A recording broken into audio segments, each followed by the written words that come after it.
Boa noite, olá a todos. Nós vamos para a aula hoje, a aula 11 da parte 2 do livro Nós que Vivemos, tratando dos capítulos 13 a 15. Na semana que vem nós teremos a última aula, que então vai tratar do 16 e 17 e o fechamento da Rand, né, o pós-fácil. Hoje a aula ela é pesada no sentido das reflexões filosóficas, tem bastante coisa para nós vermos, especialmente no primeiro capítulo, tá? Então, sem mais delongas, vamos para essa jornada ali. Então, a primeira parte, primeira pergunta, a primeira sessão desse capítulo 13 mostra a visita da Kira ao Andrei. E um pouco antes da chegada dela, a gente vê que ele continua envolvido na nas palestras do partido, ou seja, ele não se desvinculou ainda do partido, ele não sofreu o processo de expurgo, e ainda ele recebe convites para fazer palestras, no caso, palestras sobre a situação agrária, ali no início do capítulo 13. Nós vamos ver que este convite será atendido pelo Andrei, e nós vamos estudar e vamos discutir um pouco sobre o discurso que ele dá nesse clube marxista. Mas vamos com calma. Então, a conversa a conversa da Kira e do Andrei, ela é bem pesada. Então essa primeira parte, a primeira parte do diálogo, eu acabei separando por pontos e depois, na segunda parte do diálogo, então eu vou ler algumas partes, porque a Rand ela escreve esse diálogo numa estrutura lógica, ou seja, ele não é uma conversa de boteco, ou seja, há um início, meio e fim. E eu quero que vocês possam ver isso também, porque disso depende a compreensão ah, do relacionamento deles. Então, começando no início desse capítulo 13, a Kira ela chega, né? O Andrei não quer receber ela, então, em princípio, nós temos uma noção de que o Andrei ele está realmente machucado, afinal, ele descobriu que ele foi enganado, né?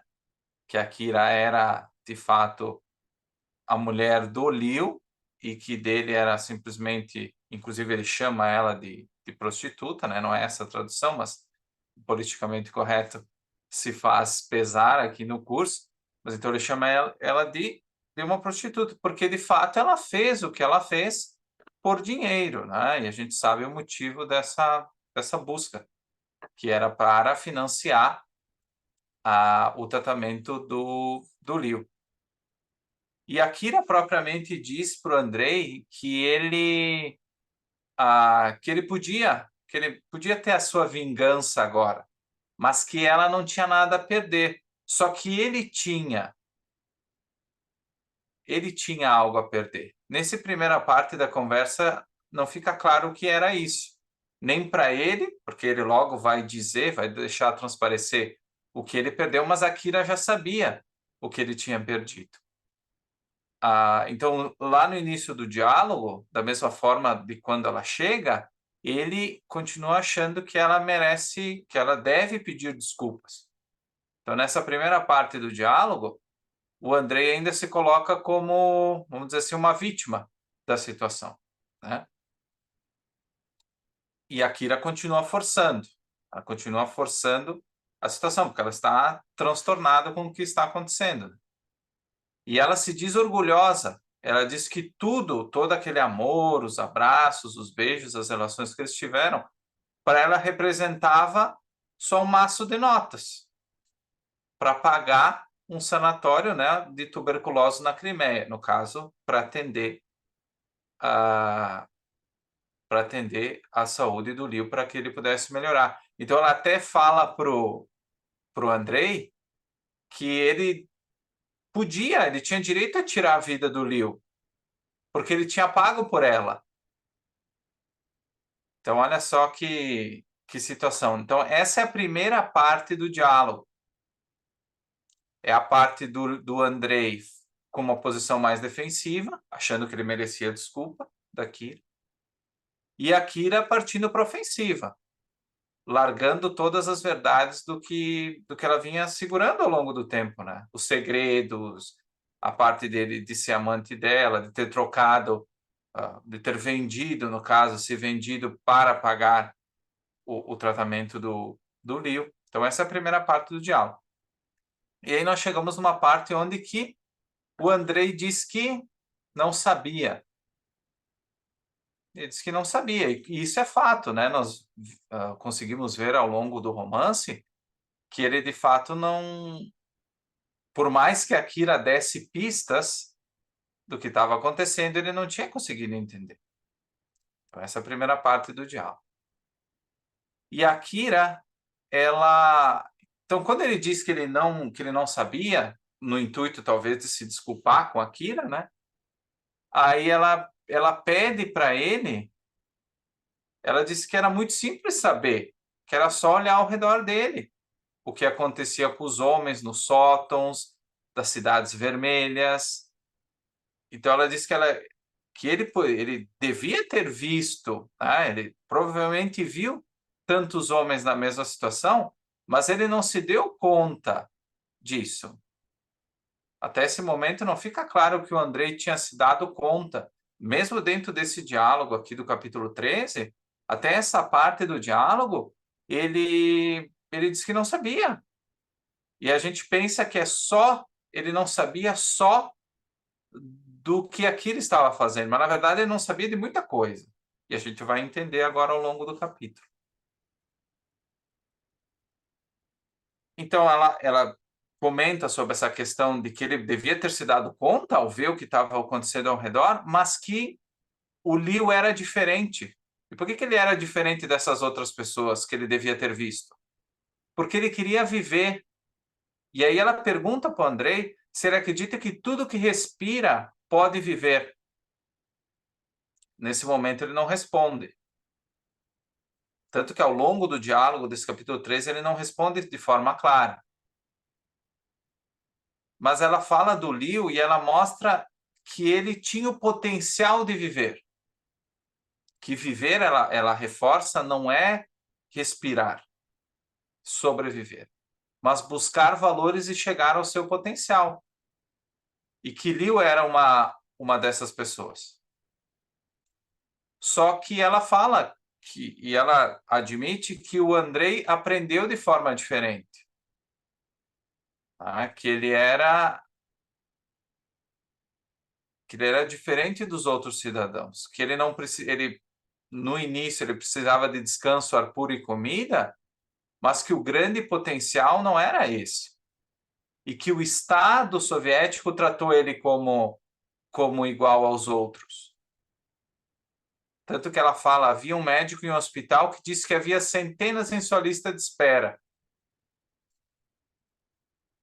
Então, o sistema tratou o Liu como, nós vamos ver depois, como um pedaço de carne. E órgãos e braços. Mas que ele podia ter vivido.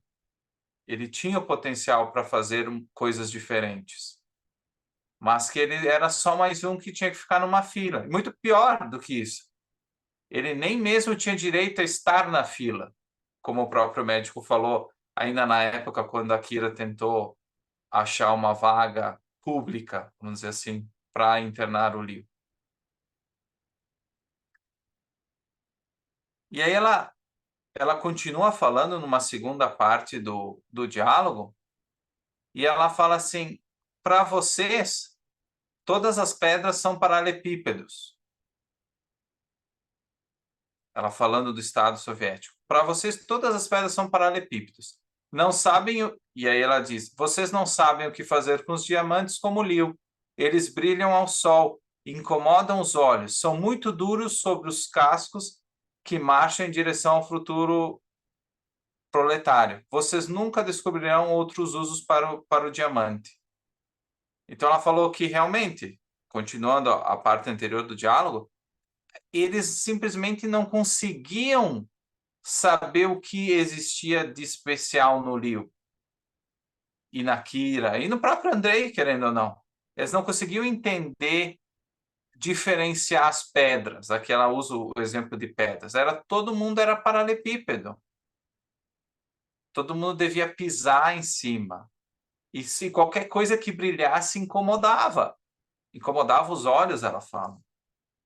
Então, nesse primeiro parágrafo fica claro, e ela reforça o ponto anterior, de que o sistema não soube tratar essa pedra de uma forma diferente, esse diamante que era o Lio. Tratou igual, como se fosse um paralelepípedo. E aí, no parágrafo seguinte, vem a justificativa da Kira. Aí, essa parte do diálogo é quando ela começa a pedir desculpa. Ela não pede desculpa, mas ela se justifica. Ela diz assim: havia um grande comissário e eu fui vê-lo. Ele me disse que 100.000 trabalhadores tinham morrido na Guerra Civil. Então, por que não poderia um aristocrata morrer frente à União das Repúblicas Socialistas Soviéticas? E aí ela provoca: o que é um homem frente a toda a União Soviética? E aí ela fala: sou grata a esse comissário. Ele me deu permissão para fazer o que eu fiz. Eu não odeio. Você, Andrei, deveria odiá-lo. O que eu estou fazendo com você, ele o fez primeiro. E o que ele fez? A partir do momento que ele diz que o que é um homem comparado à União Soviética, que o sacrifício de um homem não é nada para a União Soviética, ele legitima o sofrimento do Andrei. Porque o Andrei não deixa de ser mais um na União Soviética. Nesse sentido, ele não é diferente do Lio.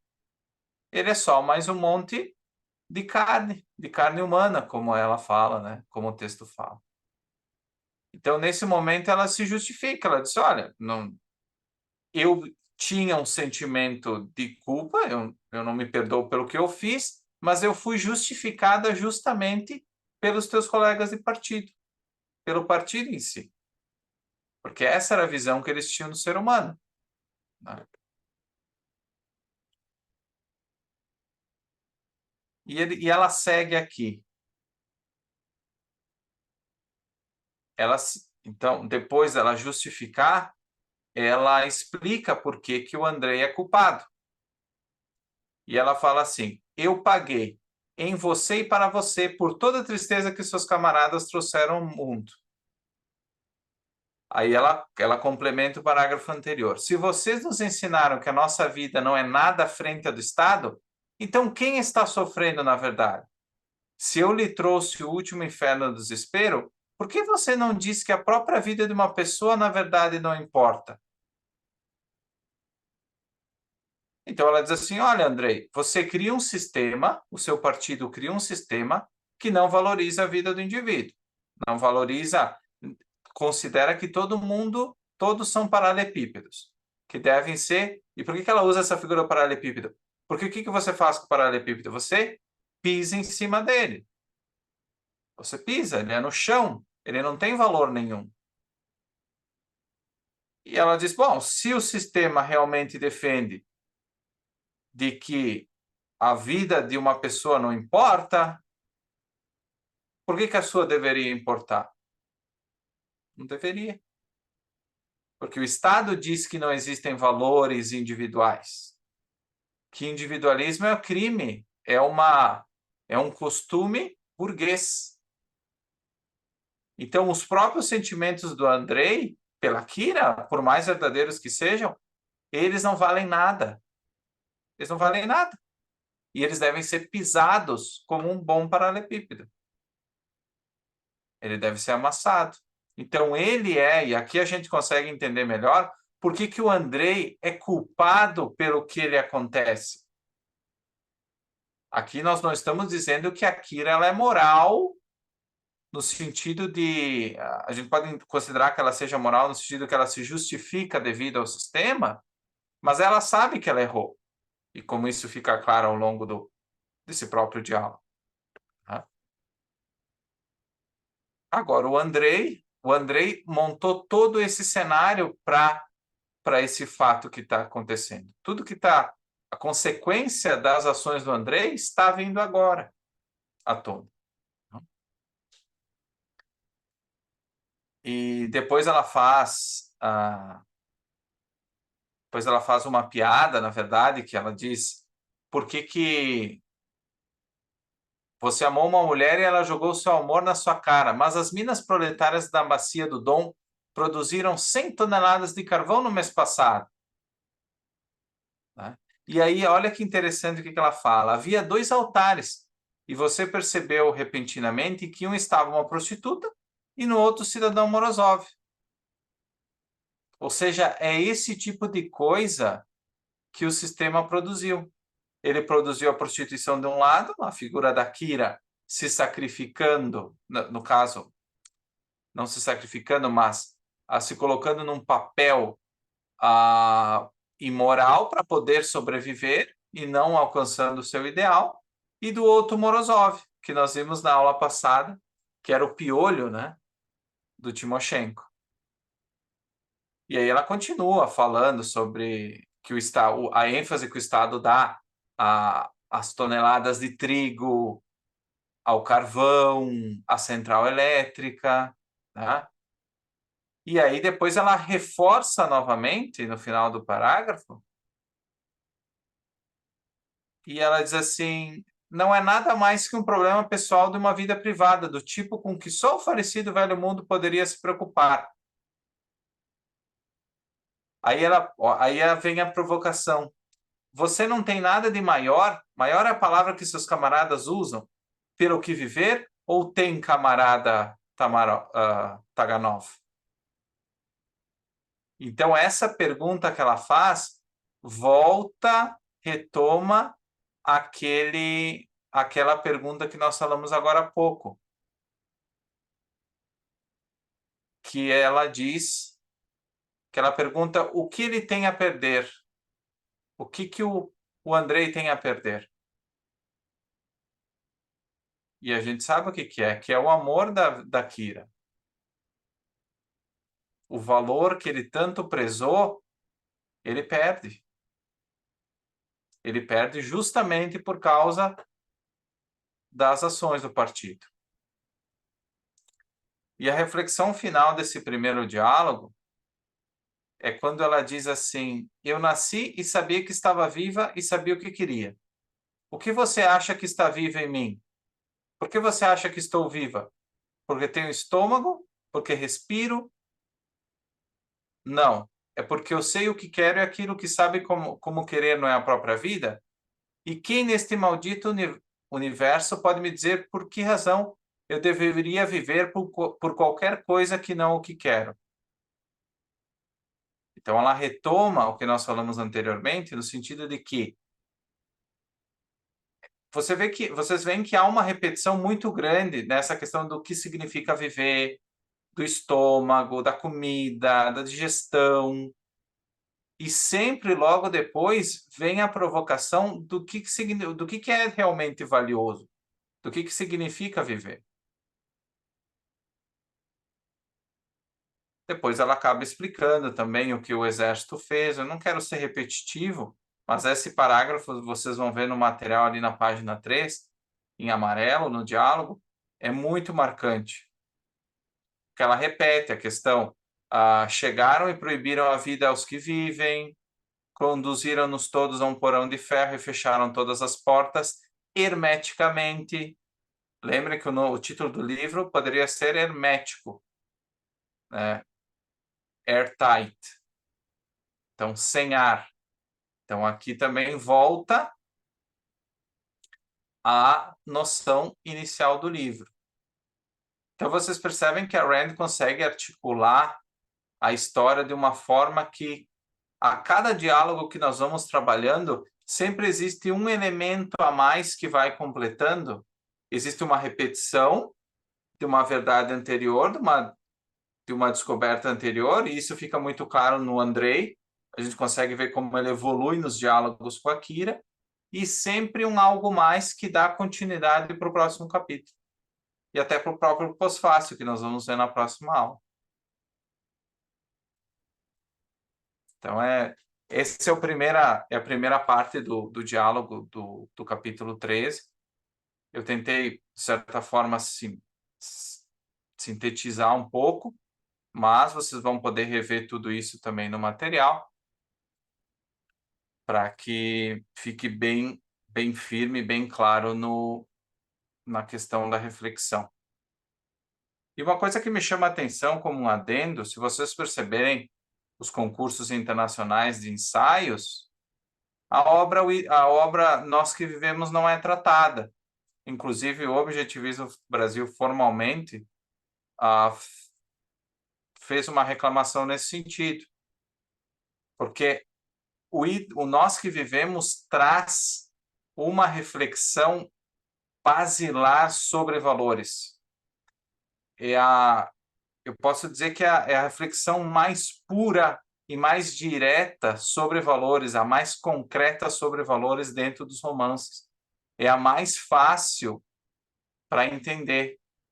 E, infelizmente, a obra, por algum motivo, talvez por não ter, daqui a pouco, um final feliz, entre aspas, ela acaba sendo posta de lado, inferiorizada dentro do panteão dos romances da Rand.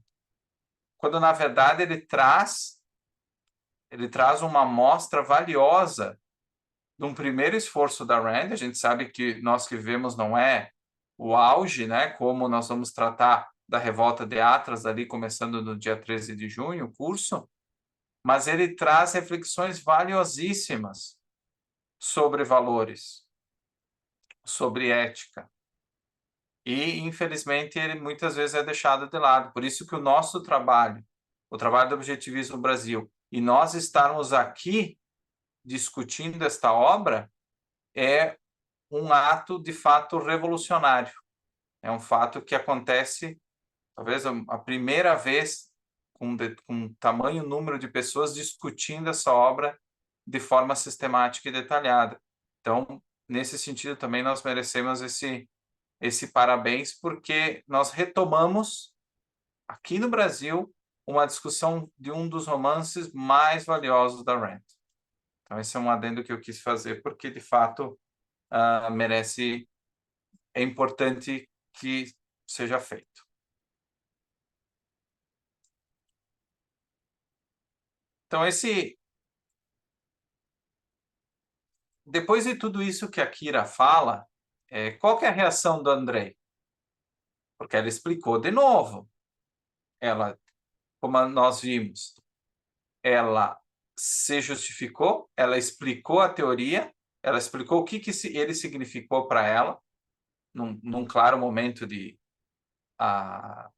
raiva, né? Ela extrapolou tudo que tinha acontecido, ela explicou o que o Liu representava para ela, depois ela fala do sistema, então ela critica o sistema de forma sistemática, ela se justifica, depois ela se vinga do Andrei, mostrando por que ela era culpada, depois ela diz por que ele perdeu o valor que ela era para ele, porque a gente sabe que a Kira teve sentimentos pelo Andrei. Ela fala isso, que ela trocou o corpo dela por dinheiro para pagar para a vida do Liu, mas a gente percebe claramente que ela desenvolve sentimentos pelo Andrei ao longo do romance. Depois, mais ao final, ela continua falando sobre o desprezo pela vida humana e por quem quer viver dentro do Estado, e ela acaba justamente falando, olha a passagem final. Eis o que restou de você o levar, no caso, levar o livro, depois de atingir o amor de minha vida. E você sabe o que é isso? Sabe o que significou quando você atingiu o que mais venero? Vocês lembram que essa expressão, você atingiu o que mais venero, ela foi falada sempre para o Andrei, pelo Andrei. As duas vezes que aparece no texto, é o Andrei falando para Kira, dizendo que era o que ele mais venerava, quando ele aprende o significado dessa palavra. E agora a Kira usa para falar do Liu. Olha a situação do Andrei. Ela usa as palavras do Andrei para se referir ao Liu. Então, realmente, ela estraçalha com o Andrei nessas primeiras partes do diálogo. E aí ele tenta, primeiro ele disse que ele teria feito a mesma coisa no lugar dela, né? E uma outra coisa, uma outra parte importante. Olha o que ele disse: você me fez um grande favor ao vir aqui me contar.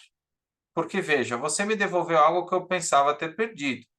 Você ainda é o que eu pensava que fosse, mais do que eu pensava que fosse. Só que não é nada que tenha feito contra mim. Foi o que teve que sofrer e eu lhe causei todo esse sofrimento. E todos esses momentos foram para você, para você. Então, depois da Kira fazer toda a apresentação, explicar tudo, o Andrei finalmente assume a responsabilidade pelo que ele caiu, né? Pelo que ele recaiu devido à sua participação no sistema, né? Através disso. Mas, por outro lado, ele fica feliz de que a Kira continua sendo a mesma Kira que ele conheceu no início do romance, que é aquela mulher de princípios por quem ele se apaixonou, que mostrou para ele a importância de valores e tudo mais. Então, ele fica, por um lado, feliz nesse sentido. E ao final desse capítulo, vocês veem que esse capítulo é bem pesado de reflexões. E ao final do capítulo nós temos mais um discurso, que então é o discurso do Andrei no Clube do Partido, que nós falamos lá no início do capítulo, né? Qual é o contexto dessa palestra agrária que ele vai dar sobre a situação agrária? Os membros do partido estão sendo assassinados, os clubes estão sendo incendiados, o Andrei aproveita para criticar os acumuladores. Você percebe que o Andrei ele tem uma dificuldade muito grande de largar as ideias do partido. Ele tem uma dificuldade muito grande. Ele acabou de falar para a Kira que ela tem razão, que ele entende porque isso recaiu sobre ele, esse sofrimento, essa perda. E mesmo assim, ele começa o discurso dele no clube falando dos acumuladores, sabendo que os acumuladores também são consequência do partido. Então, que a gente não entende se ele não entendeu essa parte ou se ele realmente não. Se faltou ainda alguma coisa nessa compreensão dele sobre as consequências do sistema. Não só as consequências sobre os valores dele, mas sobre a economia e tudo mais. Ele, sinceramente, parece não entender até o final. Depois, a terceira parte, então, do discurso, ele fala que ele entende a decisão dos camponeses de matar e reagirem como bestas selvagens. Por quê? Porque o Estado está sufocando, está perseguindo essas pessoas. Então, aqui, nessa terceira parte, ele volta ao que a Kira falou e diz, não, aqui ele está correto. Depois ele continua, chegamos com um exército e proibimos a vida aos que vivem. Aí ele retoma o que a Kira falou, pensávamos que tudo que respirava sabia viver. Será? E aqueles que sabem viver não são muito preciosos para serem sacrificados em nome de qualquer causa? Qual causa é maior do que aqueles que lutam por ela? E não são aqueles que sabem lutar? Não são eles a causa em si e não os meios? Ou seja, esta parte retoma o que a Kira falou lá em cima. O exemplo do Liu e dela própria. Né? E que nenhum ser humano deveria ser sacrificado em nome de qualquer causa, em nome do partido, da igualdade, ou seja lá o que for. Então, ele utiliza um pouco do que a Kira falou anteriormente. Depois, ao longo do discurso, ele justamente provoca as pessoas que estão ali a questionarem o que eles estão fazendo. Aí ele repete o que a Kira falou: ninguém pode dizer aos homens para que eles devem viver. Ninguém pode tirar esse direito, porque há coisas no homem, no melhor de nós, que estão acima de todos os estados, acima de todos os coletivos. Daí ele fala: vocês perguntam, que coisas? A mente do homem e seus valores. Novamente, ele repete o que a Kira falou no início do capítulo. A importância do valor, a importância do uso da razão, da mente do homem, da busca de valores individuais e não coletivos, que não existe nada acima e mais importante do que o ser humano, do que o indivíduo, frente a qualquer causa ou qualquer partido. Tá? Então ele acaba repetindo e tudo mais. Uma das partes finais, ele repete: as duas mãos brancas e luminosas voaram por cima de um vazio negro, e a voz elevou-se ressonante como se tinha elevado em um vale escuro sobre as trincheiras do Exército Branco muitos anos atrás. Temos que responder a isso. Se não o fizermos, a história responderá por nós. Aqui ele diz assim, pessoal, ou nós agimos, ou nós refletimos sobre o que nós estamos fazendo, ou a história responderá por nós. E aqui ele usa o próprio exemplo dele. Se eles, como o próprio Andrei, não refletirem sobre o que estão fazendo, vai chegar no momento que um outro Andrei vai sofrer as consequências disso. Vai perder os seus valores, o seu amor, a sua profissão, ou qualquer outra coisa que seja valor para aquela pessoa. Então, vocês percebam que neste discurso no clube marxista, o Andrei justamente repete, em outras palavras, o que a Kira falou ali no início do capítulo 3. Então, tentei de uma forma mais rápida fazer uma síntese, mantendo a nossa meia hora de sempre, mas eu peço que vocês releiam também o material base da aula, que vai ser disponibilizado amanhã, e realmente consumam e, se inspirarem, podem até escrever a respeito disso. Porque é incrível como essa obra ela é tão... Cada pequeno discurso traz uma reflexão valiosa sobre o papel dos valores e sobre o desenvolvimento do Andrei como personagem. Por mais que a Kira seja a heroína, ela parece já saber de muitas coisas, já desde o início da obra. Ela só vai integrando de uma maneira diferente. O Andrei ele tem que aprender sobre isso. Ele vem de uma perspectiva totalmente diferente. Uma perspectiva onde valores individuais não tinham sentido. A única coisa que existia para ele, que depois ele entende que é um valor, entre aspas, que é o partido, ele passa a entender por que uma coisa que ele achava que era boa para ele, que era um valor, no final das contas iria trazer todo esse sofrimento, que a Kira acaba deixando claro no início. Então, pessoal, esse é o resumo do capítulo 13. Eu queria abrir para as perguntas. Enquanto isso, eu vou lendo aqui o comentário do Maurício. O Maurício comenta: a verdade, para uma primeira obra, mostrou bastante o questionamento de valores. Achei bacana compararem como seria o Liu em outro lugar, talvez um Francisco d'Ancona. Exatamente. Esse é o tema, inclusive, da aula que vem no pós-fácil. É justamente refletido sobre isso. A gente vai fazer um apanhado geral da obra e nós vamos entender como Leo poderia ser um Francisco d'Ancona, na verdade. Nós vamos conhecer quem é o Francisco d'Ancona, pessoal, repetindo, no curso sobre a revolta de Atlas, começando agora no dia 13 de junho. Então, pessoal, tem algum comentário sobre esse capítulo? Eu sei que o final do livro ele está se aproximando, algumas pessoas já terminaram, ele não é muito alegre, o final, mas, como eu repito sempre, o final, e vocês já devem ter lido também no pós-fácil, o final não poderia ter sido diferente. Né? Não faria sentido um final feliz dentro disso, porque passaria uma ideia incorreta sobre o sistema, sobre o que representa o comunismo. E por que ele é um problema? Tá? Então, fica esse questionamento.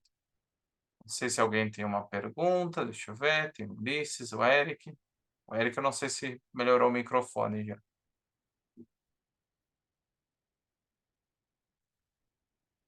Bom, a Patrícia coloca ali no chat também, sufocado, exatamente, né? Hermético, sem ar, né? Então, todos esses sinônimos descrevem muito bem a forma de vida, né? Exatamente, o Eric comenta, acabaria por incentivar as pessoas a pensar que esperança nesse tipo de sistema é possível, quando na verdade não é. Exatamente, essa é a ideia da Rand com nós que vivemos, justamente mostrar que é impossível viver nesse sistema. Então, esse era o objetivo do romance. E, de fato, como nós vimos, né, ao longo do tempo, ficou mais do que demonstrado que de fato é o caso.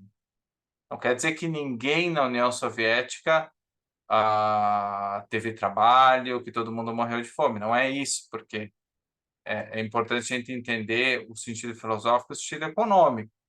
A gente sabe, pela Revolta de Atos e outros romances, que sempre vão ter pessoas de segunda mão que sobrevivem, que ganham dinheiro, né, que ganham dinheiro financeiramente falando, mas elas muitas vezes não têm valores, não perseguem valores verdadeiros que elas querem.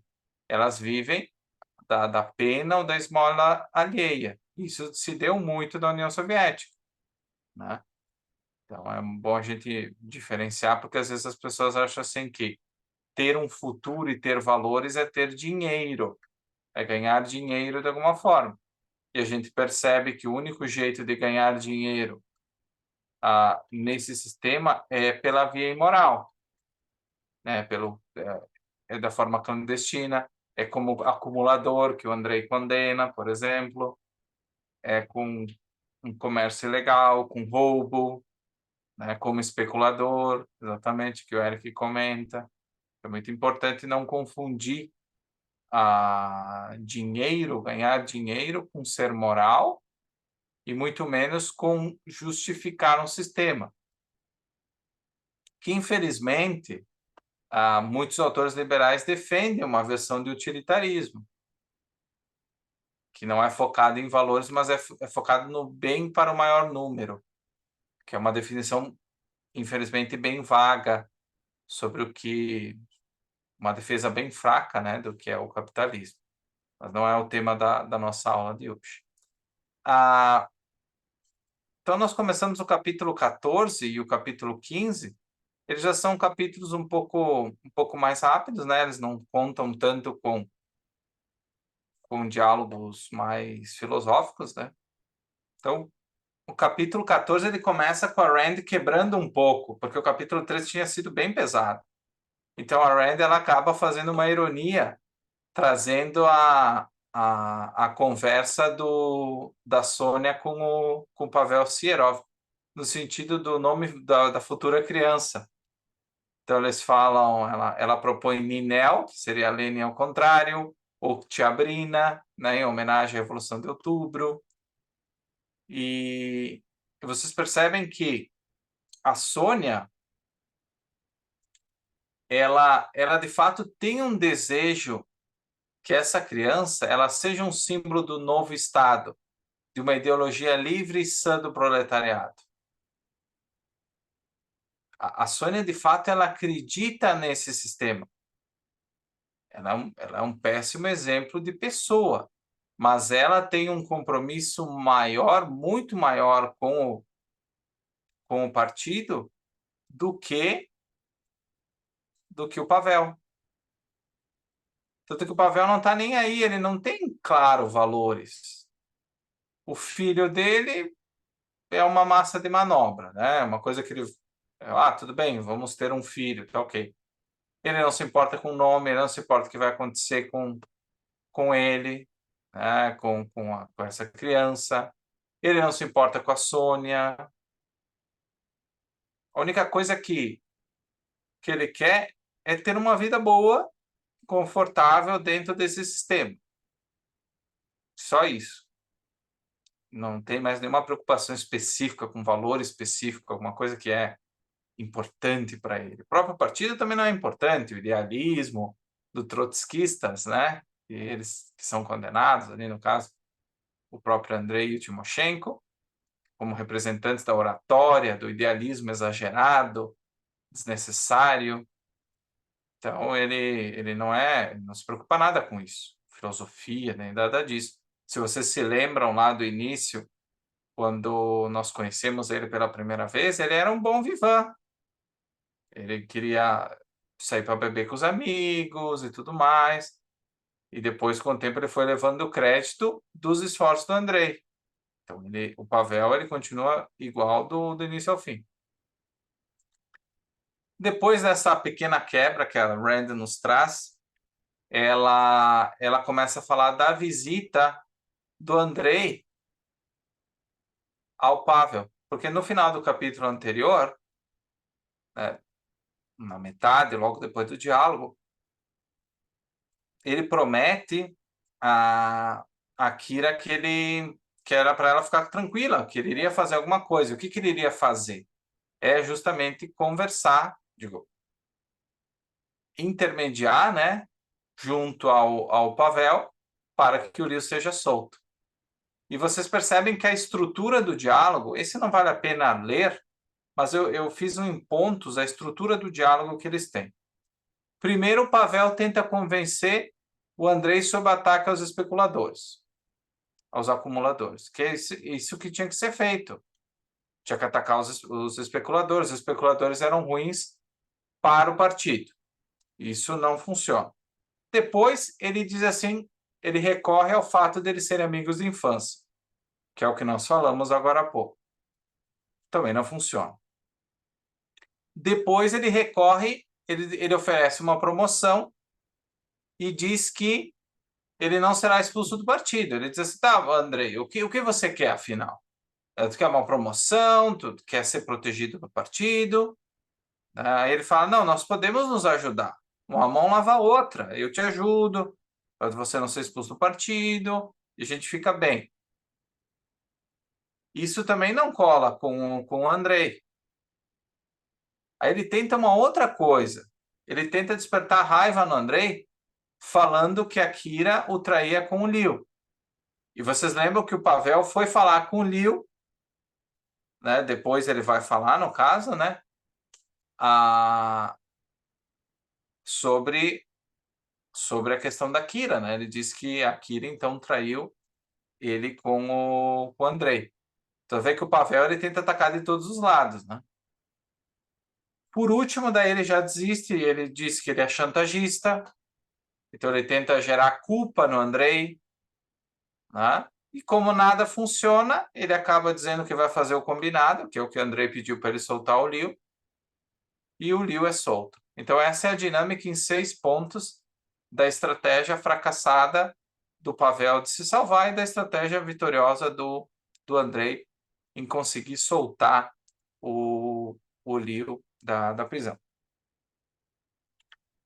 Depois, como é que o Liu reage no momento que ele volta para casa? Tá? Ele entende que ele pede se ele achava que ele tinha que dizer obrigado para o Andrei, né? Ele tem um certo desprezo pela situação, né? Ele não queria dever gratidão ao André. Lembra que lá no início, na metade do romance, e ele fala para a Kira diversas vezes que que a Kira não deveria usar o relógio dado por gente do tipo do André. Então, tu imagina agora o Leo se vendo num papel de agradecer esse Andrei 2 vezes, mesmo sem ele saber. Ele teria que agradecer, em primeiro lugar, por ele ter pago o tratamento, e em segundo lugar, por ter soltado a prisão. Então, na verdade, o Andrei, na história, ele acaba salvando o Leo mais do que qualquer outro personagem, sem ele saber. Digo, na primeira vez ele não sabe do tratamento, e na segunda, tudo bem, ele acaba sabendo através da Kira. Mas o próprio Leo não sabe, nesse momento, que ele foi salvo 2 vezes pelo Andrei, não foi só um. Então é outra ironia do romance, né? Ele está ali se colocando. Até uma passagem que eu não... tem uma passagem nessa parte da da gratidão, que ele fala que a Rand coloca uma menção bíblica. E aí o Leo disse assim: você acha que Lázaro ficou agradecido quando Cristo trouxe de volta a vida? Se é que fez isso? Não mais do que eu sou a você, creio eu. E aí o Andrei responde: recomponha-se, você tem muito pelo que viver. Tá? Então é interessante essa passagem esse exemplo bíblico, vamos dizer assim. Mas como o próprio Leo, ele questiona, né? Ele diz se isso aconteceu mesmo, né? Se é que mesmo aconteceu. Se ele deveria agradecer, né? Claro que isso pro Andrei não tem sentido nenhum, né? Ele nunca foi em nenhum momento religioso. Essa colocação fica claro que o Leo é uma pessoa que tem um conhecimento muito maior, né? Filosófico, religioso, para usar esse exemplo para o Andrei. Só que o Andrei, para ele, não fez diferença nenhuma. Ele não responde dizendo você não acredita na Bíblia ou você está equivocado nessa passagem. Ele só diz assim: recomponha-se, você tem muito pelo que viver. Pronto. Mais seco impossível.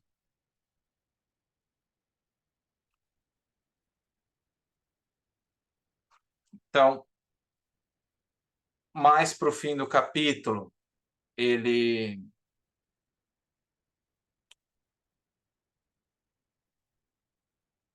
a Kira pede se ele de fato amava ela, né?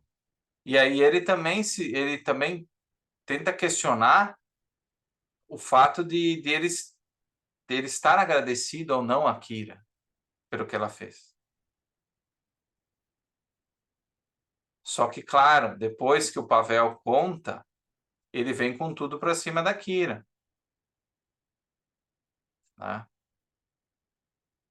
E ele fala assim: nada, ninguém nunca irá fazer mais nada comigo. Ninguém, nem você, nem ninguém mais. Ninguém pode me atingir, só você.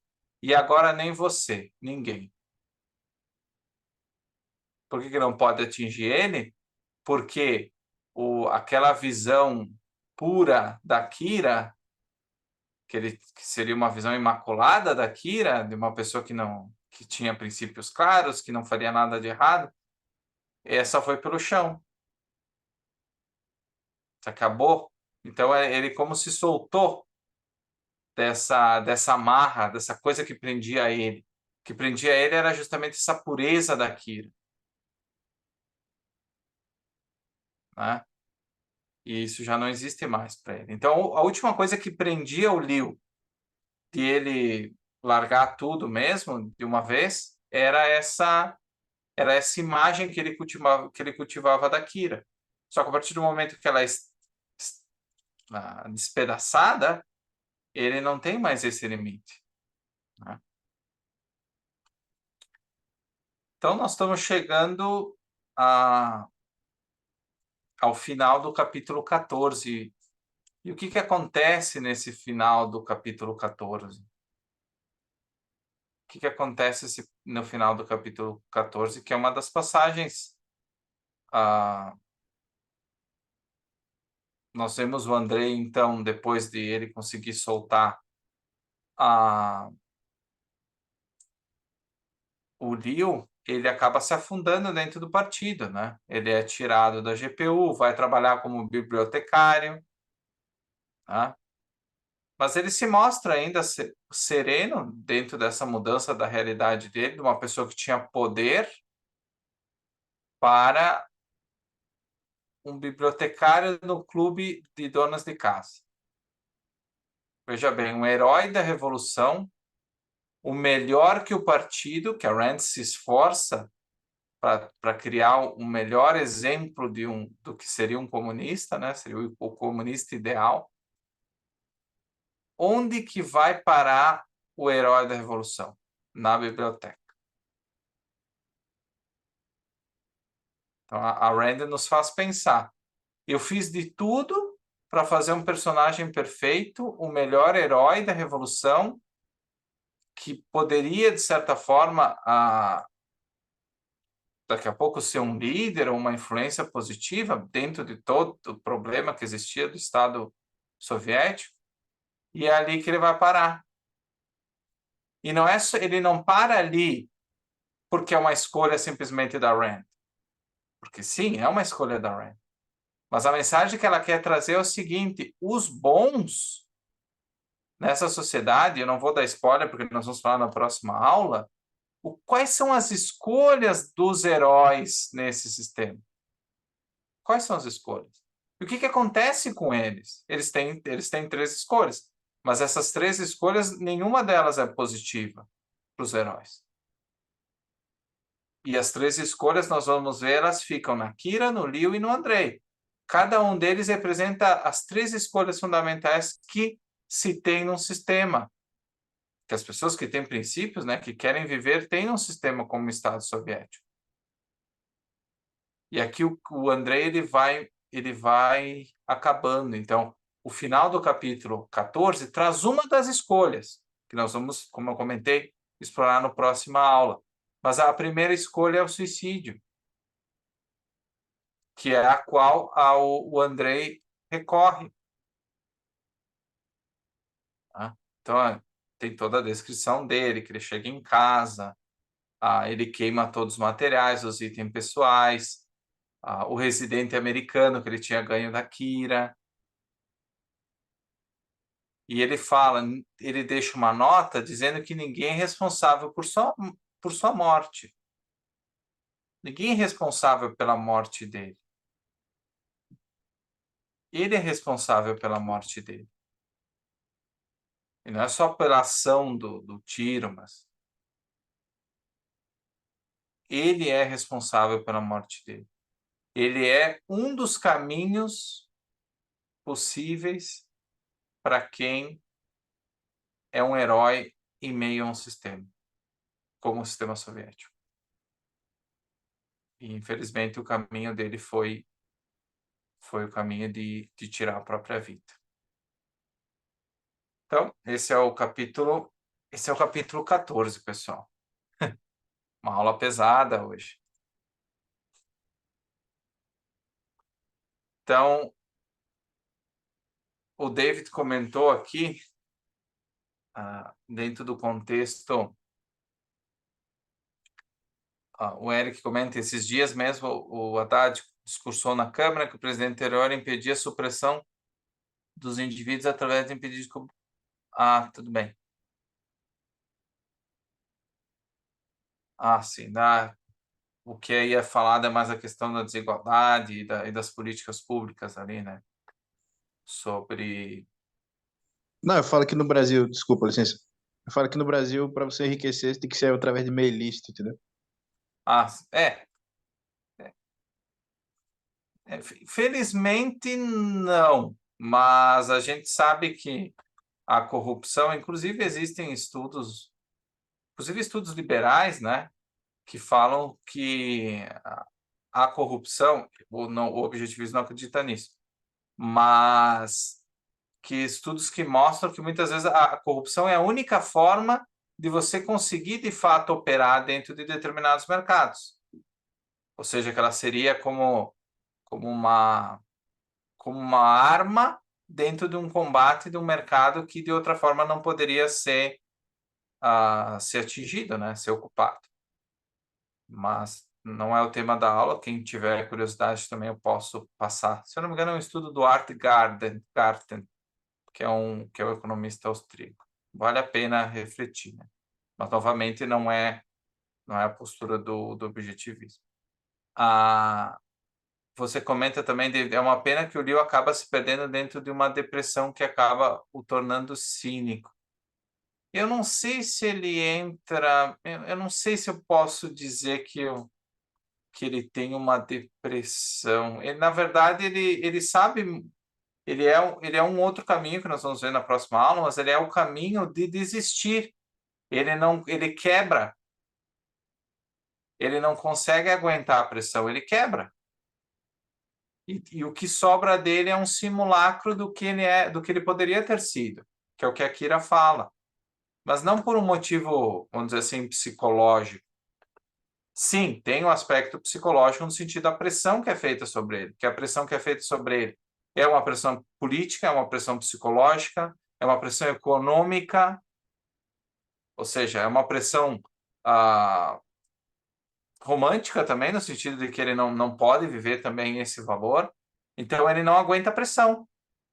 E a forma de ele quebra, e para ele não se matar como Andrei, ele larga tudo, ele se torna praticamente um niilista, ele se torna um cínico. E aí a gente sabe que ele vai embora, né, com a Antonina. Então esse é o segundo caminho. Nós vamos explorar isso melhor na próxima aula. Mas Assim, ele toma um outro caminho daí. não falo depressão no sentido assim psicológico, sabe?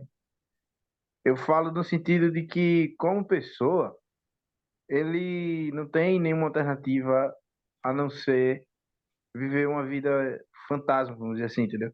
É como se ele estivesse vivendo apenas por viver e não importa. Tanto que nos capítulos anteriores, quando Kira fala pra ele assim, você não deveria estar gastando tanto esse dinheiro, você não deveria estar dando tanto na cara, né? Como a gente poderia dizer. E se eles te pegarem? Aí ele, e o que que isso importa? Deixem que peguem. Ou seja, é como se ele estivesse querendo apostar para sentir alguma emoção, entendeu? E quando eu digo depressão, é que eu digo assim, que é um sentimento que algumas pessoas que têm uma, assim, como eu falo, que não tem um sentido na vida, né? Ou uma depressão, algo assim, que perderam o sentido da vida, da própria vida delas, tem isso, sabe? Aquela busca constante, incessante de adrenalina e tal. É como o Eric tá falando, como se fosse fantasma e tal, entendeu? Por isso que eu botei entre aspas, né? Não coloquei uma Tá. depressão assim, um Sim, sim. aspecto psicológico, entendeu? Não, sim, ele tenta, ele aposta e ele tenta dobrar a aposta para ver se de alguma forma ele vai ter que isso a gente vê muito hoje, né? Especialmente no nosso dia a dia. Tá muito popular isso de apostar, né? Do ganho fácil, dessa busca de adrenalina, como você fala, né? No sentido de ter soluções fáceis, o jeitinho, enfim, né? Que nós conhecemos aqui na cultura brasileira. Então, nesse sentido, ok. Eu acho que vale a pena refletir. Mas eu não tenho certeza, na verdade, eu não tenho nem certeza que ele ainda veja que é possível uma adrenalina de verdade. Eu acho que todas essas iniciativas que ele faz é justamente para esquecer que ele bebe, que ele joga, mas ele não tem um propósito. Ele não vai jogar no cassino que ele quer ganhar, ou ele não vai beber para esquecer alguma coisa, mas no dia seguinte ele está atrás dos valores dele de novo. Não parece que tem um fim claro no que ele faz. Parece que realmente ele quebra. Ele quebra e pronto. Mas vale a pena refletir nesse ponto que você falou, e eu acho que vai ficar mais claro também no próximo capítulo para a gente poder retornar. Daí você só lembra no chat, David, para a gente retomar essa discussão também. O Maurício coloca aqui, de certa forma, acho o Liu o personagem mais sofrido. Ele ainda tira sarro algumas vezes com a Kira, perguntando se ela iria aguentar. De fato.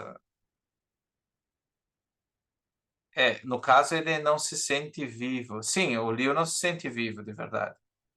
Né? E aí o David complementa, parece muitos jovens que conheci na juventude.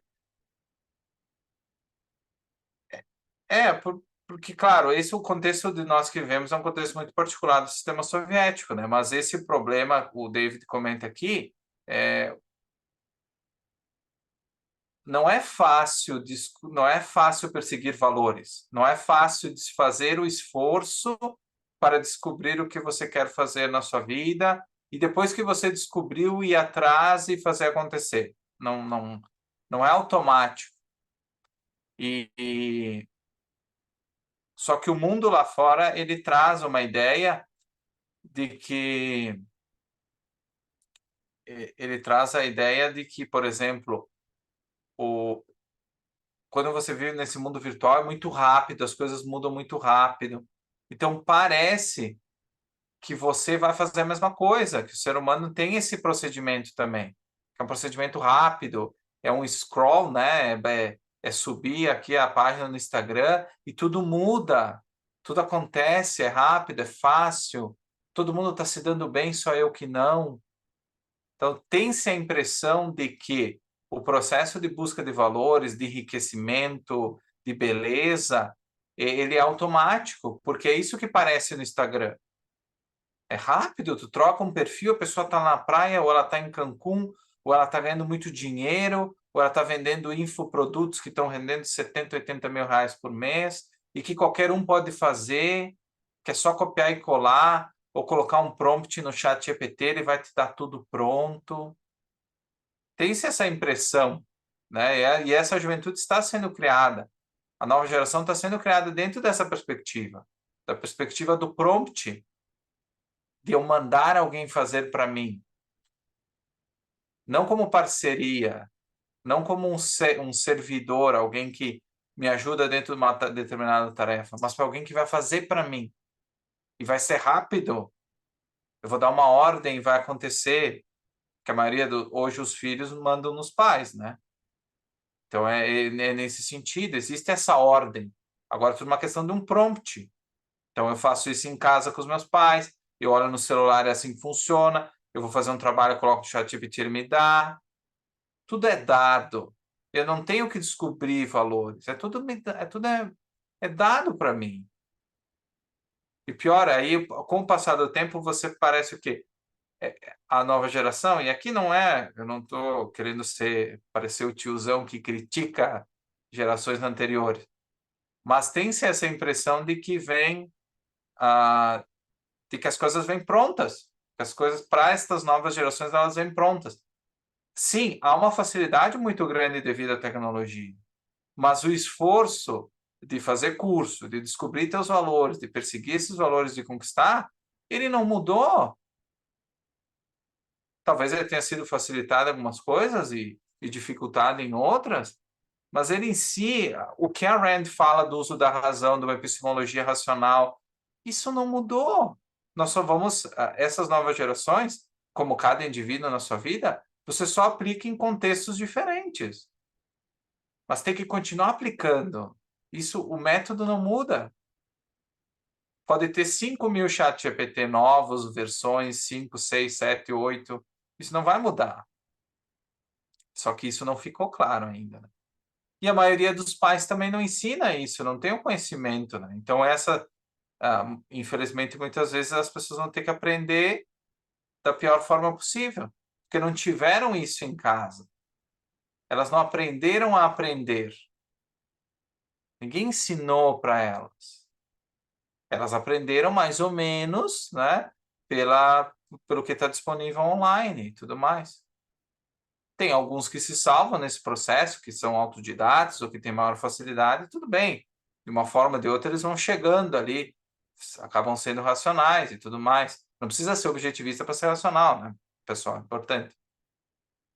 Né, a razão existiu, sempre existiu e existiu muito antes da Rand. Só que o fato de ser racional exige um método, que é o uso da lógica. Isso há 3, 4 mil anos. Só que as pessoas é um esforço que a pessoa precisa tomar.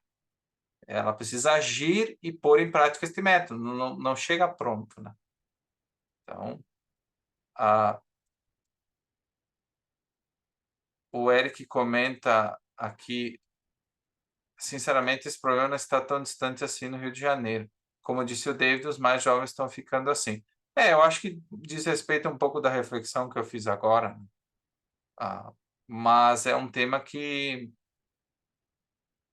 é atual, né? Imagino muitas pessoas também aqui na aula ou têm filhos ou pretendem ter, né? Eu me incluo nessa reflexão, então é uma reflexão bem séria, né, a ser feita, porque esse problema que a gente detecta não tende a se resolver sozinho, não.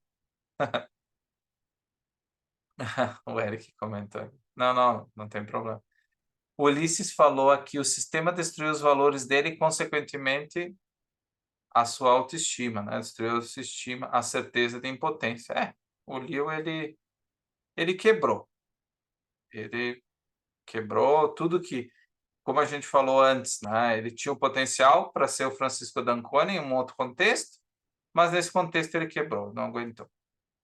Não aguentou, e a gente vai entender um pouco melhor ali na última aula. Então, dando seguimento ao capítulo 15, ao capítulo final. Nesses primeiros capítulos do Pravda, você vê que todo mundo, especialmente o Comitê Central do Partido Comunista, expressa seu profundo pesar pelo falecimento de um heróico combatente da Revolução e membro do partido desde 1915. Então há um pequeno lembrete desse camarada Taganov, né, no Pravda, que era o principal jornal da época. Né?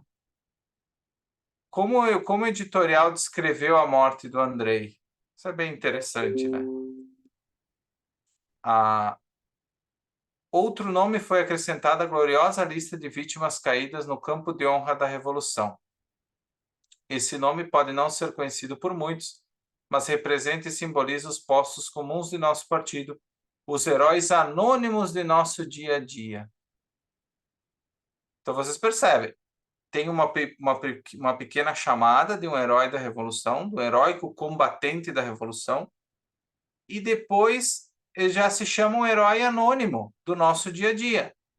Ou seja, conforme vai passando o texto, eles vão rebaixando o Andrei. Na chamada ele era um herói, depois ele era um herói, mas ele já era anônimo. Ou seja, ninguém sabia quem ele era. Como fica comprovado ao longo do próprio capítulo, né? Ninguém faz ideia de quem era o Andrei. Depois eles falam, prestamos uma última homenagem aos guerreiros desconhecidos do exército proletariado. Em 5, 6 linhas, olha o nível de rebaixamento do Andrei. De herói da Revolução para herói anônimo, e depois guerreiro desconhecido do exército. Então ele já não era mais o principal, ele era mais um guerreiro. E aí ele diz aqui, o camarada Taganov morreu, suicidou-se sob a pressão de um colapso nervoso causado pelo excesso de trabalho. Mais um que morreu por excesso de trabalho. O Taganov também morreu por excesso de trabalho, vocês lembram? Você não estava trabalhando. Como ele morreu por excesso de trabalho? Mas é mais um que morreu por excesso de trabalho, que isso foi levantado, né, nos capítulos anteriores também, o próprio Taganov que questiona isso, né? Como essas pessoas estão morrendo por excesso de trabalho, né? E claro, acho que foi a prima da Kira que comentou que ele sempre colocava as pessoas tinham que ficar ocupadas com as atividades para que elas não tivessem tempo de pensar. Mas não era trabalho. Né? Não era trabalho.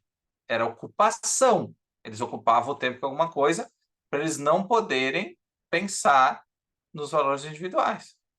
Mas não é trabalho. Não é excesso de trabalho. É o motivo, né? Não. Sua saúde e seu corpo foram destruídos pela tarefa exigente e cessante que a sua filiação no partido lhe impunha. Não, isso até é verdade, sim. Isso é verdade. Esse foi o seu sacrifício pela revolução. Esse é um sacrifício de um partido que governa, não pelo desejo de fama e riqueza pessoais, como os governantes dos países capitalistas, mas pelo desejo de assumir o trabalho mais duro, as tarefas mais impiedosas a serviço do coletivo. Vocês veem, eles já utilizam a morte do Andrei, o suicídio dele, por muito trabalho, excesso de trabalho, para dar crédito ao partido que governa. Então, os membros do partido, eles se sacrificam. Eles não são como os governantes dos países capitalistas. Eles aceitam as tarefas mais impiedosas a serviço do coletivo. Ou seja, o Andrei ele se sacrificou pelos outros, pelo partido. Por esse partido bom, não pelos governantes dos países capitalistas. Que é a serviço do coletivo. Querendo ou não, ele sim se sacrificou pelo coletivo, né? Pelos colegas do partido dele. Mesmo sem ele saber, ele acabou se sacrificando sim. Né?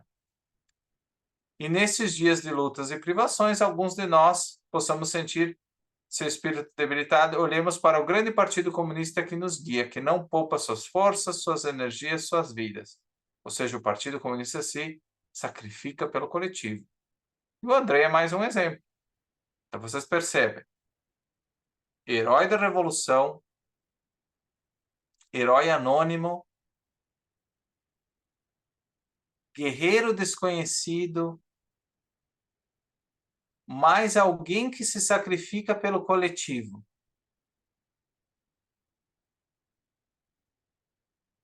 Cinco passos que acabam com a figura do Andrei. Depois desse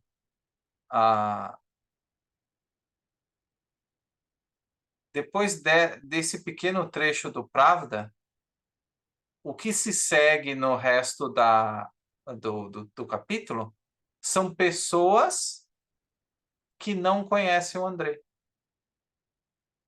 Vocês percebem a ordem lógica. A ordem lógica do Pravda é justamente o que se vê nesse comboio, né? Nessa cortejo, não comboio, que vai ocupar, que vai acompanhar até o seu lugar de descanso.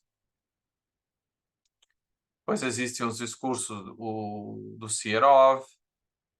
Então, a descrição, né, a procissão fúnebre, existem muitas pessoas ali desfilando sem saber para que elas estão fazendo aí, né?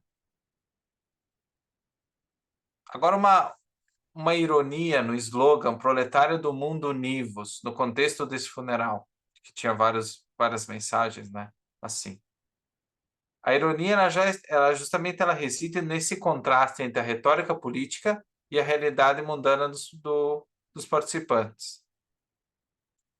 Enquanto o slogan ele fala de uma união global dos trabalhadores, aquelas pessoas que estão ali, elas não estão, não há nenhuma dona de casa falando da ideologia comunista. Uma está falando da sopa, a outra está falando que a outra traiu o marido, a outra não sabe por que ela está aí, quem que era esse Andrei, no final das contas. Ninguém está falando do partido ou de ideologia. Mas eles estão ali desfilando para homenagear, teoricamente, um herói da evolução. Mas não é isso que está acontecendo ali. Quem vê de fora, como a própria Rand descreve aquelas filas de pessoas e de slogans e pessoas carregando cartazes e tudo mais. Mas aquelas pessoas não estão ali de verdade dedicadas àquela ideologia. Elas nem sabem o que é isso. Elas não sabem nem quem foi o Andrei, quem está sendo velado. Então é uma descrição realmente surreal. Tem uma passagem aqui que ele fala, uma das mulheres fala: Mashka, você pegou o trigo sarraceno na cooperativa esta semana? Enquanto isso, o Seró falando: estamos aqui unidos pelo pesar, pelo dever comum de prestar uma última homenagem ao herói caído. Mas tu presta uma homenagem ao herói de guerra falando do trigo? Da moça que está traindo o esposo?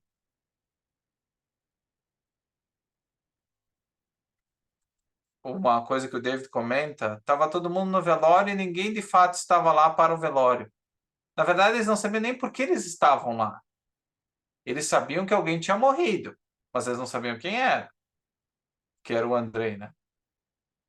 E no final das contas, todo o funeral do Andrei, ele é utilizado para quê? Para fins políticos. Para glorificar a ideologia, os sacrifícios feitos pelo Partido Comunista. Todos os discursos focaram no coletivo sobre o indivíduo, a substituição do eu pelo nós e a dedicação do partido à revolução, em contraste com os governantes capitalistas, dos países capitalistas, como nós vimos na passagem anterior. Tá? Então, o resumo do discurso do Pavel é justamente o que eu acabei de comentar, a substituição do eu pelo nós. Então, ele fala da nova raça de humanos, que o nós é o slogan do futuro, e que o velho monstro eu foi substituído, que tinha acabado o culto à carteira, ao poder pessoal e à vaidade. Então, eles chamam, inclusive, aqui: olhem para o mundo à sua volta, camaradas, olhem para os ministros gordos e babosos dos países capitalistas que lutam e se apunhalam pelas costas em sua luta sangrenta pelo poder. Que é justamente o que está acontecendo na União Soviética, não é nos países capitalistas. Quem que são os ministros gordos e babosos? É o Morozov. É o Morozov. É o Pavel. E ele diz isso na cara das pessoas e as pessoas não se dão conta. Elas não se dão conta que é justamente isso que está acontecendo na União Soviética. A lição para o Pavel da morte do Andrei é o quê? A lição do camarada do partido que morre pelo coletivo. E um partido que se sacrifica pelo coletivo. Essa é a lição. Tanto que ele nem fala muito da história, por ser um amigo de infância, que ele falou no capítulo anterior. Ele não lembra nada da infância do Andrei no discurso. Se fosse um grande amigo dele, ele pelo menos teria dito: não, eu sou amigo de infância do Andrei, nós lutamos na Revolução. Mas ele não fala isso. Em nenhum momento ele fala isso. Então, por isso que também as pessoas que estavam aí, que não conheciam o Andrei, elas não têm como conhecer o Andrei. Porque ninguém fala do Andrei. O foco não é o Andrei. O foco é passar uma mensagem política. É isso. Por isso que ninguém fala do Andrei. Ninguém sabe quem ele é. Né? E aí, mais ao final, existe também o discurso do... Eu preferi nem mencionar o discurso do Victor, porque é um discurso que passa do limite do desprezível. Eu até inseri no documento, mas o Victor, ele, pelo menos para mim, ele é de fato o personagem mais asqueroso do romance. Ele é, na minha opinião, o pior vilão, o grande vilão do romance é justamente o Victor. E vocês percebem que ele é pior do que os próprios comunistas que estão ali. Não que os comunistas que estão ali não fizeram absurdos, mas no nível do Victor, ele é um nível de corrupção que é surreal, que não consegue ser batido por nenhum dos outros. Pelo menos de quem nós somos apresentados ao longo do romance, né? Ele é muito pior que o Pavel. Ele é muito pior que o Morozov. Ele é, de fato, um vilão. Eu não... Fica difícil fazer essa afirmação, mas eu não sei se ele é um dos piores vilões dos romances da Rand. Talvez um pior seja o Tui, ou o Stadler também, da Revolta de Atlas. São todos, olha, a cada qual com as suas particularidades, mas é um nível assim que eu não consigo nem falar, eu prefiro nem falar. Então, para finalizar o capítulo 15, como a Kira se comportou? Tem uma parte que resume bem. Kira estava de pé imóvel e ouvia atentamente. Seus olhos tinham uma pergunta que esperava que o mundo pudesse responder. É justamente isso. Que pergunta que o mundo que ela queria que o mundo pudesse responder. Era como um sistema assim era possível e como as pessoas seguiam isso.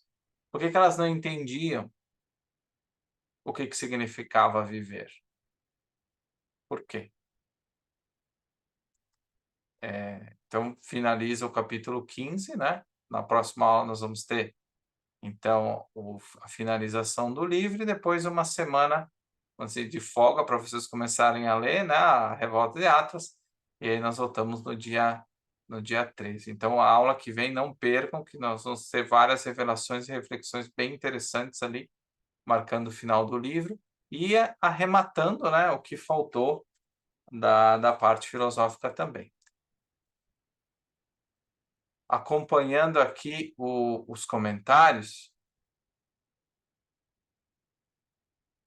o David comenta aqui: agora entendi a autoestima do virtude do egoísmo. Se você não buscar o que quer, as obras não te farão inteiro.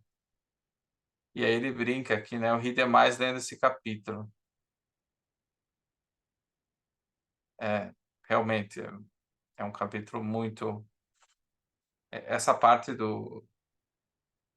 a Rand, ela traz essa ironia, né, no meio do capítulo, justamente para mostrar que o regime ele é terrível, trágico, mas ele é motivo de piada também.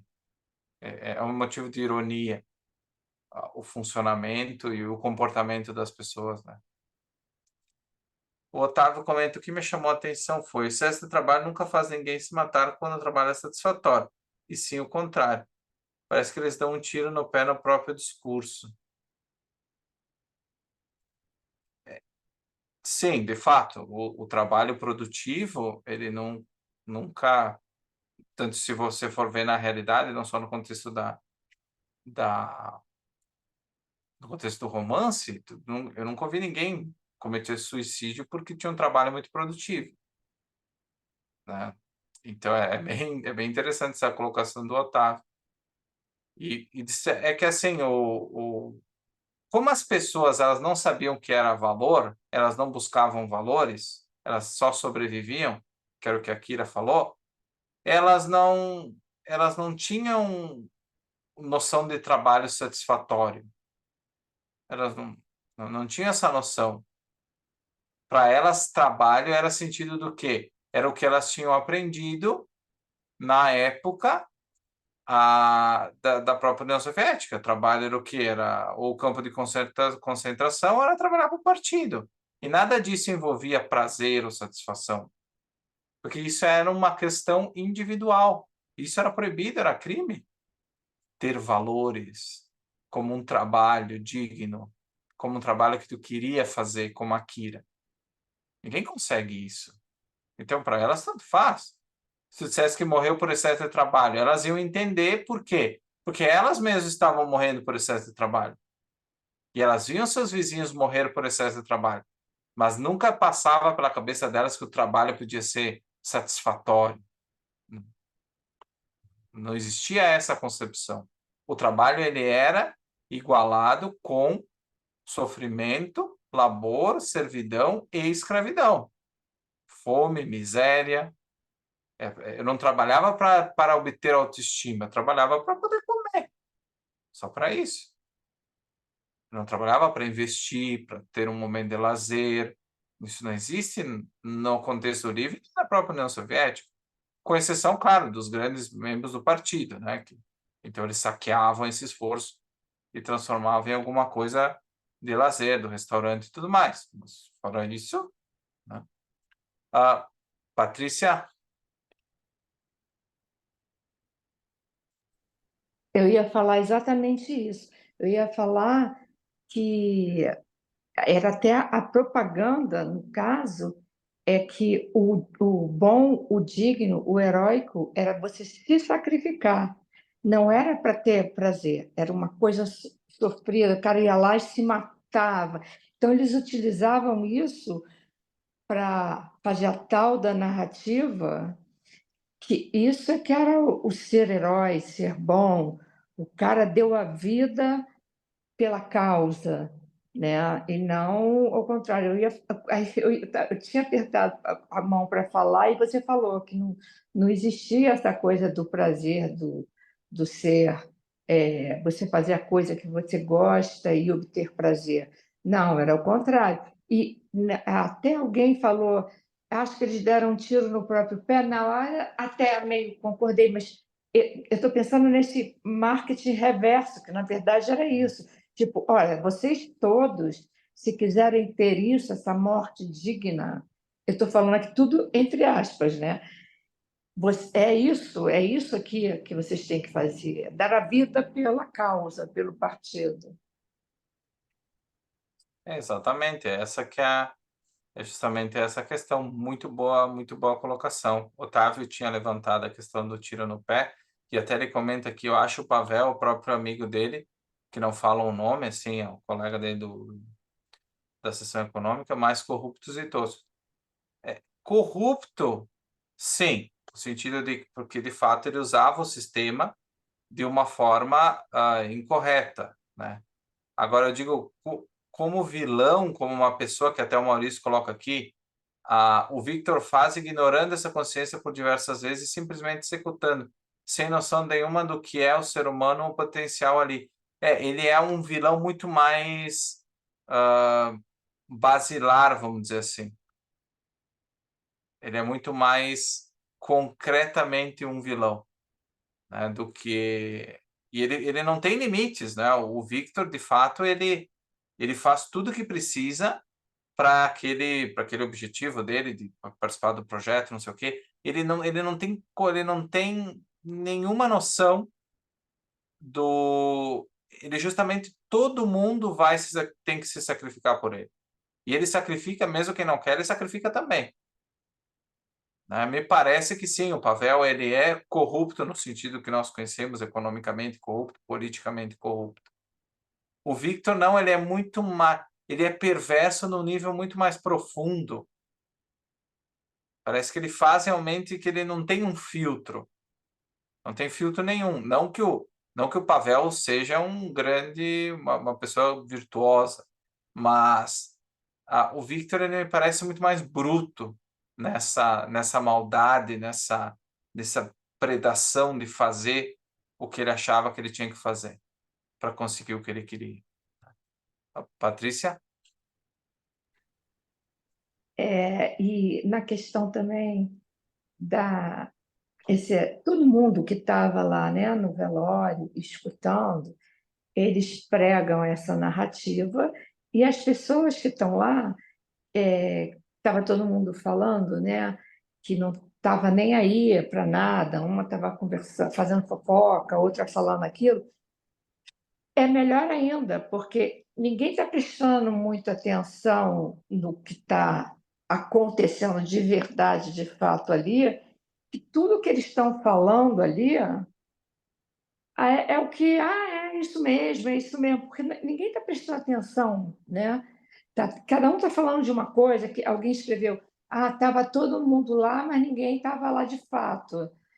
E aí isso é bom para quem constrói as narrativas, que as pessoas não estão levando assim a outro paralelo. Quem não entende o que, que os caras estão falando, só estão ali como massa de manobra, não, é isso mesmo que ele fala, né? Aí, isso é que é bom, morrer pela causa, não sei o quê. E aí todo mundo que está lá, que foi para lá, que não procura saber, não sabe de nada, não está prestando atenção, escuta aquela repetição daquelas coisas e acaba acreditando naquilo, né? Assim, eles não têm, na verdade, eles não têm com o que combater, eles não têm as ferramentas para combater essa narrativa. Eles não têm isso. Por quê? Porque eles já vieram, a maioria da população já tinha vindo de um regime opressor. Não no nível do comunismo, claro, mas o próprio governo aristocrata antes, ele foi devido à natureza dele que surge esse movimento em prol da revolução. Não surge do nada, não surge porque as coisas estavam boas demais. Não, tá muito bom. Vamos fazer agora uma revolução para piorar um pouco. Não, surge como uma resposta falha, como a gente viu, mas como uma resposta ao sofrimento que as classes inferiores tinham no regime anterior. E, novamente, nós não estamos comparando o nível dos dois regimes. Infinitamente melhor o regime anterior. Mas aquelas pessoas que de certa forma, compram a revolução, elas compram a revolução vindo de um panorama muito, muito debilitado intelectualmente, filosoficamente. Por isso que elas continuam ao longo do processo como massas de manobra.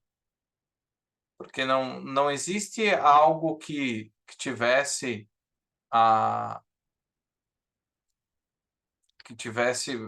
não, esse regime anterior ele possibilitava uma nova classe, que tivesse preparado o terreno para essa evolução, um sistema melhor. Não existia essa base. Não existia uma filosofia que permitisse que esse povo evoluísse, no caso, dentro daquele contexto, né? Para um contexto melhor dentro de um novo governo, no caso comunista, né? Ou fosse qual fosse a opção. Patrícia? Isso, concordo. Inclusive, a gente vê isso na história, né? Que eles estavam achando que isso seria a solução, essa revolução era exatamente para trocar uma coisa ruim por uma coisa boa.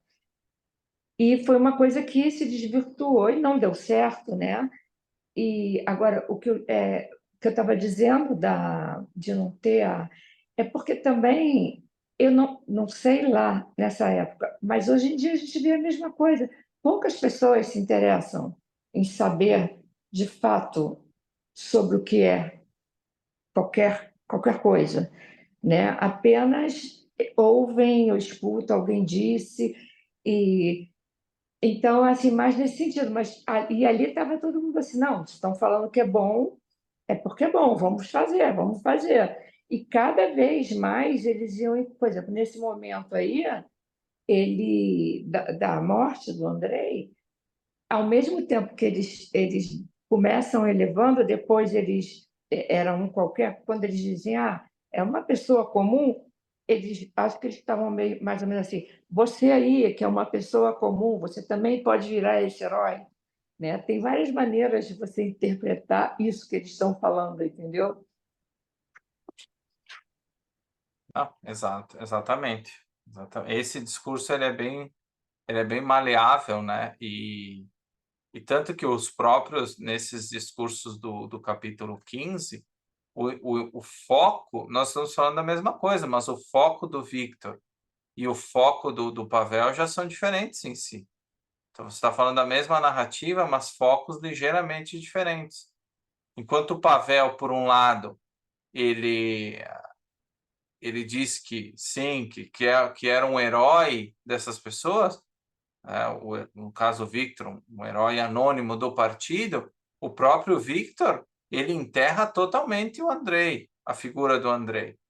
Ele diz, olha, esqueçam esses heróis. O que marca é um novo partido, é a nova geração de homens, a nova raça humana. Tanto que ele praticamente coloca o papel do Andrei, ele praticamente desconsidera, né? E o foco do discurso dele é a nova geração que o partido está produzindo. Ou seja, ele está falando do pós-Andrei. O Andrei vem antes do partido, na verdade. Se for cronologicamente falando, sim, existiu uma ideia de um partido e tudo mais, mas institucionalizado, ele se torna partido, ele se torna uma instituição depois da evolução. Então, o Andrei, ele é antes, ele não é a nova raça. A nova raça vai ser produzida pelo partido, depois da morte do Andrei. Então, por isso que o Andrei, propriamente, ele é chamado desse trotskista e tudo mais, ele não é produto do partido, ele vem antes. Sim, ele é concomitante no sentido do início, lá no início do partido, mas ele já é descartado. Tanto que ele sofre o expurgo, ele vai ser expulso, ele é tirado da GPU. Ele não é o Partido Comunista. O Andrei é uma persona não grata agora dentro do partido. Ele não é a nova raça de homens. Ele é o passado, ele é o defeito, ele é o homem que não é pragmático e que precisa ser descartado. Ele é muito idealista. Esse homem não serve, esse homem não é a nova geração do partido. Então, isso que fica claro. Vocês percebem que a evolução do capítulo é justamente isso, é para o desaparecimento do Andrei. O partido quer que o Andrei desapareça. Ele só serve no discurso para o fim político. Ele não tem importância nenhuma como indivíduo. Nenhuma. E tanto que, para o final, todo mundo vai embora e a única que fica lá é a Kira. Todo mundo vai embora. Ninguém tá nem aí. Ninguém vai lá chorar pelo Andrei. Você viu o Victor, o Pavel indo chorar, a Sônia. O Pavel, que era amigo dele. Ele, inclusive, falou várias vezes nos últimos 2 capítulos que eles eram grandes amigos de infância. E, de fato, eram. Eu digo amigos, não sei, mas tinham uma boa relação na infância. Ele não tá lá chorando do lado da... Ele não tá lá velando o Andrei com a Kira. Já foi embora. Deve ter ido beber, festejar com a Sônia. Voltou para casa para ler o jornal. Então, é isso. Quando acaba o capítulo, realmente o Andrei ele desaparece. Ele desaparece da vida da Kira, porque ela não fala mais dele até o final do livro. Ele desaparece da sociedade, porque ele morreu de fato. Ele desaparece do histórico do partido, como se ele nunca tivesse existido. Ninguém mais fala dele. Acabou. Acabou, Andrei. Ele já cumpriu o seu papel na, na, na história, né? Como Marx gostava de dizer. O seu papel histórico terminou. Não existe mais. Então, Otávio pergunta aqui, surge como uma resposta ao último czar e não ao regime do czar em si. Claro, é importante destacar que o marxismo ele surge como um projeto global, ou seja, ele vem responder aos regimes que tinham supostamente características mais capitalistas ou opressoras, no caso. Então, dentro do contexto da Rússia, sim, ele é uma resposta ao czar. Mas não é só isso. Né? Não é só isso. Existem outros elementos. Mas também, sim, por causa do... Porque, como eu disse, se estivesse tudo bem, não teria por que fazer uma revolução. Se todo mundo estivesse contente com o sistema. Ninguém iria lá brigar, morrer na guerra, porque achava que estava bem.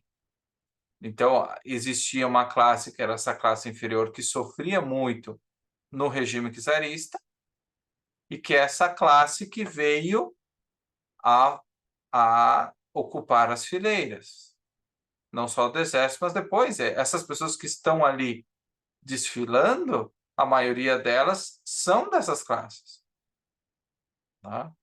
Que apoiaram, de certa forma, o regime. Deixa eu ver se eu falei alguma coisa, se faltou alguma coisa. Não, acho que os comentários foram todos. Pessoal, alguém tem mais algum comentário, alguma pergunta? Nós temos ainda uns 10 minutos, 15 minutos. Se alguém tiver, só levanta a mão, pode abrir o microfone. Não tem problema.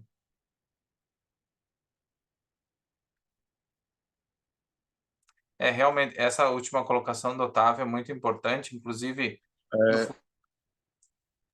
Pode falar dele. Eu só acho engraçado que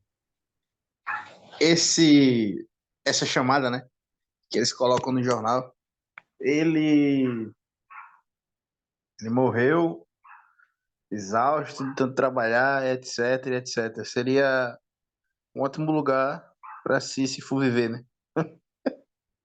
O único lugar onde trabalhava até morrer é uma boa coisa, né?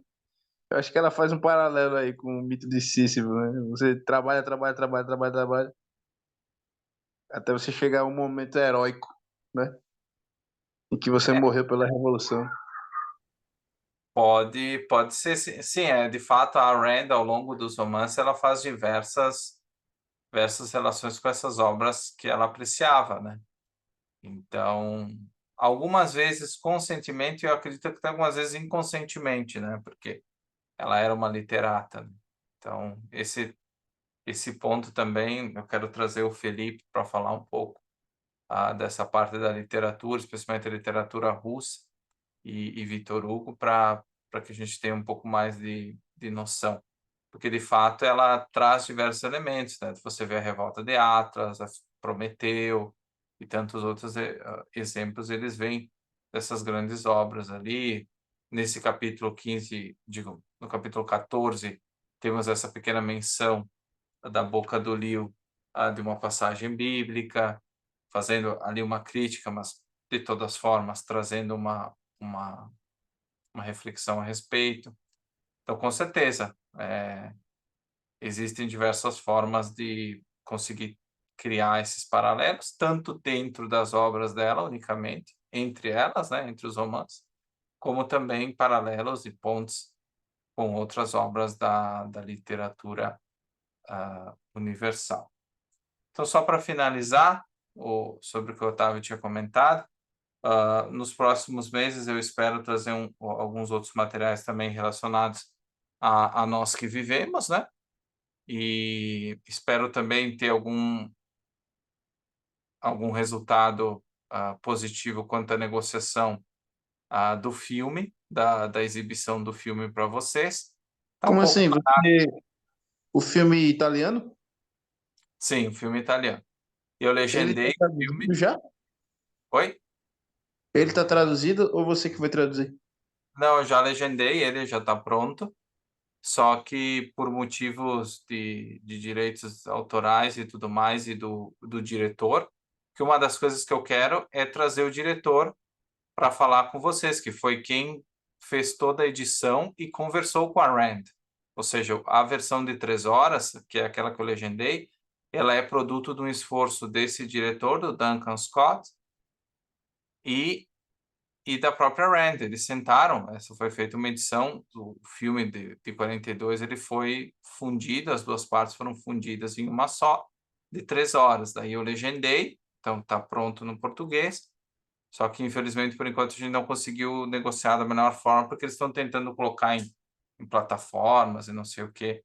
Mas se der tudo certo, se fechar, nós vamos ter uma entrevista com o diretor e a exibição do filme. Então, isso eu estou trabalhando com vocês. A minha parte eu já fiz, que é deixar em português. Só que, infelizmente, não consegui ainda a liberação para o filme. Cedo ou tarde vai ir para alguma plataforma, isso é certo. Quando sair esse negócio, vocês vão ser os primeiros a saber dentro do grupo. Só que realmente é bem burocrático. Infelizmente, não depende de mim. E eu, por questões legais, não posso veicular. Mas o filme ficou bem bacana, foi bem editado, tem várias partes do livro que não constam, né, no filme, que é muito grande, não adianta, né? O original tinha quase 4 horas e meia e pouco. Então foram tiradas várias coisas, mas é bem legal, assim. A parte cinematográfica ficou muito bacana, eles trabalharam o áudio, a imagem. Então eu espero poder trazer para vocês essa experiência. Então, se sair, vocês vão ser os primeiros a saber. E aí a gente combina para exibir, porque não faz sentido eu trazer o diretor para falar com você se vocês não viram o filme, né? Vocês vão fazer perguntas sobre o quê, né? Vocês primeiros têm que ver o filme e depois ter um chat, né? Um evento com ele para daí vocês fazerem as perguntas, não é? É a mesma coisa de fazer o grupo de estudos sem ter lido o livro, sem ter lido o livro, né? Não faz sentido. Então, vamos ver. Tô brigando por vocês, para que vocês e outras pessoas também possam assistir, né? Quem tiver interesse. E eu mantenho vocês informados a respeito. Mas não tinha sido. Esse filme não tinha sido. Como se diz, que foi roubado, né? Porque quebrou direito autoral e tal, ela depois ela concordou com o filme, como é que é? Eu não entendi muito bem isso aí. Não, o filme ele foi feito por diretores italianos sem ela saber. Depois ela descobre, e ela gosta do filme, inclusive, e aí ele é comprado, os direitos são comprados, acho que por um empresário americano, ele dá os direitos para a Rand, e a Rand tem esse diretor que se disponibiliza e trabalha com ela para editar essa versão, que é essa versão final. E aí agora eles estão veiculando essa versão final em vários países, com exibições presenciais, né? E eles estão negociando para levar isso para plataformas, tipo a Amazon, o Netflix e tudo mais. E aí, a partir disso, que foi isso que eu legendei, que é a versão final. Sim, ele está ainda vivo, sim. Está ainda vivo, sim, o diretor. Então, por isso que é muito legal, porque ele trabalhou com a Rand. Então, por isso que eu queria trazer para vocês essa experiência de fazer perguntas sobre a Rand, sobre o filme e tudo mais. Só que realmente precisa assistir o filme, porque senão não dá para fazer perguntas da relação dele com a Rand, mas aí fica meio sem contexto, né? Então, vamos ver. E é uma pessoa, não, ela não é muito fácil de lidar também. Então, infelizmente, tem que ir devagar, né? Tem que ir devagar. Tem a versão na internet, dá para comprar a versão. Tem o site, o ideliving.com.org, alguma coisa assim. Tem como comprar a versão. Se vocês tiverem interesse, eu acho que deve ter agora, inclusive, as legendas lá. Eu não comprei depois que eu legendei, mas entendo eu que esteja inserido lá dentro do pacote. Então dá para comprar, só que realmente faltaria isso, né? Eu queria trazer para vocês o pacote completo. Vamos ver, se der certo eu aviso.